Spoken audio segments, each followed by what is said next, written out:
saglit, pwede ba kita ipag-pray muna? Huwag mo muna i-scroll, okay? Huwag ka magpanggap na okay ka ngayon. Kapatid, alam ni Lord na ikaw ay hindi okay ngayon. Kaya hayaan mo ipag-pray kita sa oras na to. Let's pray. Father God in heaven, in the name of Jesus, with the power of your Holy Spirit, Lord, we come to you, God, right now, Panginoon. Narito po, Lord God, kami po ay nagpapasalamat kasama ng aking kapatid na nasa kabilang screen, Panginoon. Lord, salamat dahil sa oras na ito, siya po ay nandito kasama kong nananalangin sa iyo, Panginoon. Lord God, hindi ko po alam, Panginoon, na ang taong ito ay okay siya or hindi okay, Panginoon. Pero Lord, kung siya man ay hindi okay ngayon, Panginoon, Lord, wag mo hayaan na siya po ay magkunwari, itago yung kanyang nararamdaman, yung totoong nararamdaman niya, Panginoon. Dahil the more na tinatago niya or tinatakpan niya yung kanyang hindi pagiging okay, Lord, ay mas lalo lang po siyang masasaktan, mas lalo lang po siyang mahihirapan at mabibigatan, Panginoon. Lord, ipaunawa mo sa taong ito ngayon, Lord God, na hindi niya kailangan, Lord, magpanggap, hindi niya kailangan, Panginoon God, na itago kung ano man ang nararamdaman niya sa oras na ito.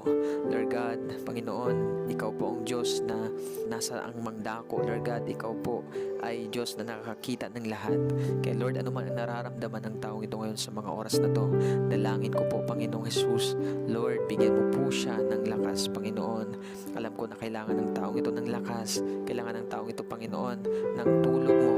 Marahil, Lord, hindi niya makita yung tulong sa ibang bagay, sa ibang tao, na para bang, Lord, nakikita niya na wala nang may pakialam sa kanyang paligid, na wala nang, Panginoon o God, siyang ibang paraan na sa kanyang nararanasan ngayon, Panginoon.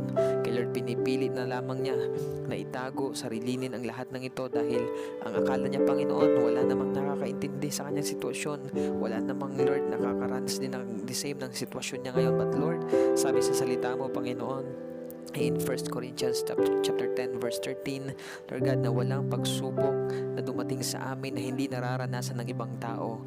Lord God, ito po ay totoo, Panginoon. Sabi sa salita mo, Panginoon, na kami pong lahat ay nakakaranas ng pagsubok. Kaya ang taong ito, Lord, ipaunawa mo sa kanya ngayon, sabihin mo sa kanya ngayon, Panginoon, na hindi lang po siya mag-isa na nakakaranas ng problema, but Lord, sa pagsubok na meron siya, ikaw ay magbibigay ng daan dahil ikaw ay tapat, Panginoon, sa iyong mga pangako. Bibigyan mo siya ng daan para malampasan lahat ng ito. Sabi mo sa salita mo yan, Panginoon. Kaya Lord, dalangin ko at i-comfort mo rin po ang taong ito, Panginoon, sa lahat po ng kanyang nararamdaman sa loob.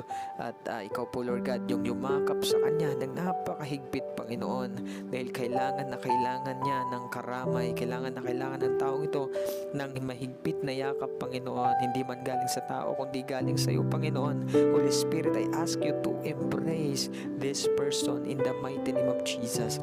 Anumang kaguluhan, anumang kabiguan sa taong ito, Panginoon, Lord, I speak your love, I speak your peace, I speak your strength in the mighty name of Jesus, in the mighty name of Jesus. Kapatid, receive the love of God, receive the peace from the Holy Spirit in the mighty name of Jesus, in the mighty name of Jesus. Lord, maraming salamat po, Panginoon. Naniniwala po ako na inyo pong kinilos ang taong ito at ngayon po, Panginoon, siya po ay may panibagong lakas na, may panibagong pag-asa na siya, Panginoon, na galing sa inyo. Kaya Lord, pinupuri ka namin, sinasamba ka namin, pinagkakatiwala ko ang taong to sa inyo.